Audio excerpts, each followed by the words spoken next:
গোবিন্দ বিশ্রাম কি বর্ণন করা হয়েছে? তোমার হৃদয়ে সদা গোবিন্দ বিশ্রাম। তাহলে সাধুর হৃদয়ে কে বিশ্রাম করেন? স্বয়ং গোবিন্দ বিশ্রাম করেন সাধুর হৃদয়ে। সাধুর হৃদয়ে গোবিন্দ বিশ্রাম করেন।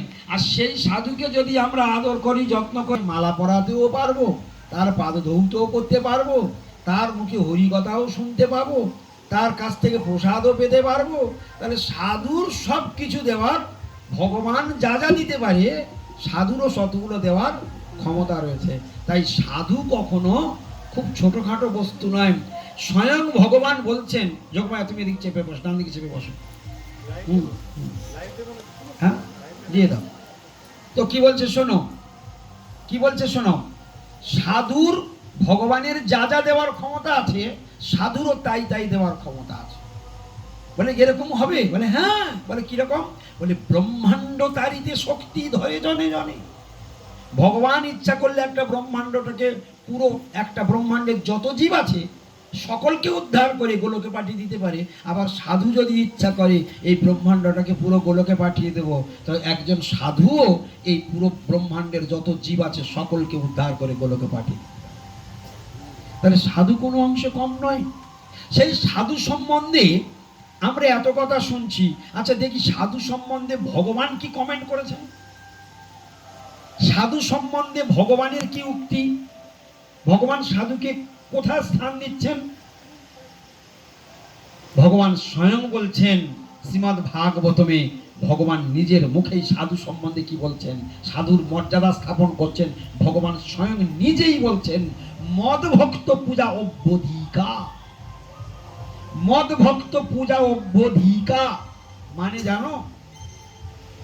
মদ ভক্ত মানে, মদ মানে আমার, ভক্ত মানে ভক্ত। মদ ভক্ত মানে আমার ভক্ত, পূজা মানে সেবা, আমার ভক্তের সেবা অভ্যধিকা। অভ্যধিকা মানে আমার থেকে অধিক অধিক শ্রেষ্ঠ। অভ্যধিকা মানে কি? অধিক অধিক শ্রেষ্ঠ। তাহলে আমার থেকে আমার ভক্তের পূজা সেবা অধিক অধিক শ্রেষ্ঠ, অর্থাৎ অনেক শ্রেষ্ঠ। এটা কে বললেন? স্বয়ং ভগবান শ্রীকৃষ্ণ শ্রীমদ্ ভাগবতমে এই উক্তি করেছেন। তাহলে ভক্ত সেবা আগে না ভগবানের সেবা আগে? ভক্ত সেবা। ওই জন্য এটা ভাগবত থেকে শুনলাম। তত্ত্বদর্শী মহাজন বলছেন, ছাড়িয়া বৈষ্ণব সেবা নিস্তার পেয়েছে কেবা। আমার দিকে তাকান। ছাড়িয়া, তত্ত্বদর্শী মহাজন, ওটা ভাগবত থেকে শুনলাম। এক পয়েন্ট, এক নম্বর পয়েন্ট কি? মদ ভক্ত পূজা অভ্যধিকা। সবাই বলুন, মদ ভক্ত পূজা অভ্যধিকা। মানে আমার থেকে আমার ভক্তের সেবা শ্রেষ্ঠ, আমার থেকে আমার ভক্তের পূজা শ্রেষ্ঠ। এক মহাজন, তত্ত্বদর্শী মহাজন বলছেন, ছাড়িয়া বৈষ্ণব সেবা নিস্তার পেয়েছে কেবা।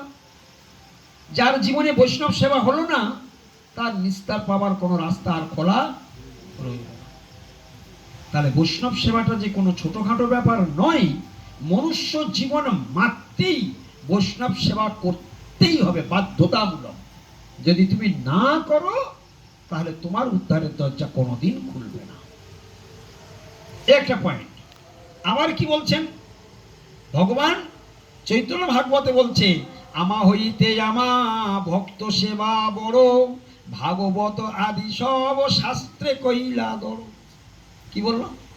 আমা হইতে আমা ভক্ত সেবা বড়। কে বললেন? স্বয়ং ভগবান বললেন। তাহলে কার সেবা বড়? ভক্ত সেবা বড়। আমা হইতে আমা ভক্ত সেবা বড়, ভাগবত আদি সব শাস্ত্রে কইলা গড়। এখানে একটা ক নম্বর পয়েন্ট শুনলাম? 3 নম্বর পয়েন্ট। আর একটা জায়গায় বলছে, ভগত সেবা পরম সিদ্ধি প্রেম লতিকার। কি বললেন? প্রেম লাভ হলেই কৃষ্ণ প্রাপ্তি হয়। আর সেই প্রেমের জন্ম কোথা থেকে হচ্ছে? ভগত সেবা পরম সিদ্ধি। কোথায় বললো? কোথা থেকে সিদ্ধি লাভ হচ্ছে? ভক্ত সেবা থেকে। ভগত সেবা পরম সিদ্ধি, প্রেম লতিকার মূল। তাহলে কতগুলো পয়েন্ট হলো? 4টে পয়েন্ট হলো। বলছে কৃষ্ণ ভক্তি জন্মমূল হয় সাধু সঙ্গ, কৃষ্ণ প্রেম জন্মায় পুন তেহ মুখ্য অঙ্গ, তেহ পুন মুখ্য অঙ্গ। কথাটা বোঝা যাবে না, একটু শক্ত আছে। কৃষ্ণ ভক্তি জন্মমূল, কৃষ্ণ ভক্তি জন্মমূল হয় সাধু সঙ্গ, সাধু সঙ্গ বিনা কখনো কৃষ্ণ ভক্তির জন্মই হবে না। হরি কি সাধু সঙ্গ বিনা ভগবানের কথা কেউ শোনাবে?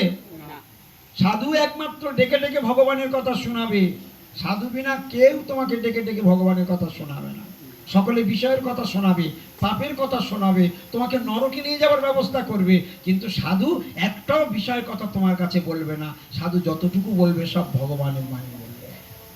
তাহলে ভগবানের কথা শুনলেই পাপ ধৌত হয়, অপরাধ নষ্ট হয়, দুষ্ট মনোবৃত্তি নষ্ট হয়, পাষাণ হৃদয় গলে যায়, যত সমস্ত মনের মধ্যে জঞ্জাল আছে সব দূরীভূত হয়ে যায়, পাপ ধ্বংস হয়ে যায়।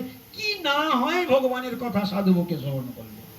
এই জন্য তো বলেছে সাধু মুখে কৃষ্ণ নাম এই মাত্র চাই, সাধু সঙ্গে কৃষ্ণ নাম এই মাত্র চাই, সংসার জিনিতে আর অন্য বস্তু নাই। তাহলে আমার সংসার জয়ের, সংসারের পার হওয়ার জন্য একমাত্র কি অবলম্বন লাগবে? হ্যাঁ, সংসারের পার হই ভক্তির সাগরে, যে ডুবিবে সে ভোজুক নিতাই চাঁদের। হ্যাঁ, আর কি বললেন? কৃষ্ণ ভক্তির জন্ম মূল হয় সাধু সঙ্গ।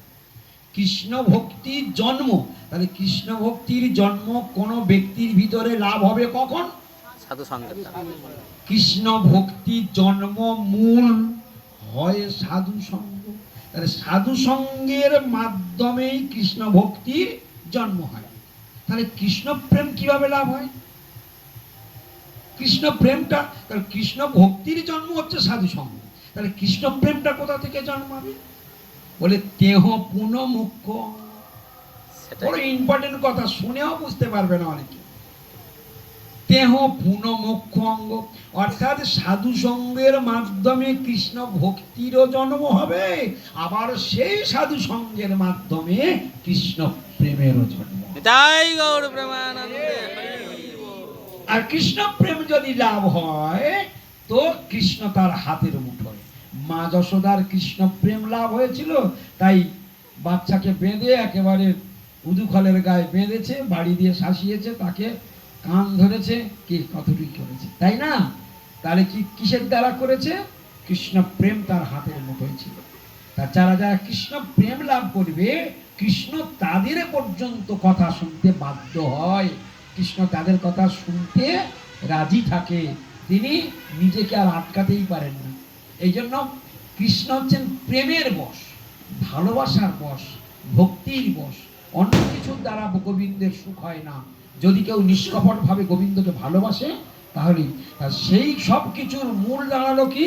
কৃষ্ণ ভক্ত বিনা ভগবানকে কেউ চেনাতেও পারে না, জানাতেও পারে না। তাহলে ভগবান কি বলেছে? আমা হইতে আমা ভক্ত পূজাবো। এখন আমি ঠাকুর ঘরে আছি, এমন সময় গৃহে বৈষ্ণব ঢুকছে, তাহলে আমার করণীয় কি? আমার করণীয় হলো ও ঠাকুরের সেবা ছেড়ে দিয়ে তাড়াতাড়ি বৈষ্ণবের অভিনন্দন করা। বৈষ্ণবান্ন অভিনন্দতি, যদি তুমি বৈষ্ণবকে অভিনন্দন না করো তাহলে তুমি বৈষ্ণব অপরাধে পড়ে যাবে। আর বৈষ্ণব অপরাধ হলে আর কোনোদিন কৃষ্ণ ভক্তিও লাভ হয় না, আর কৃষ্ণ প্রেমও লাভ হয়।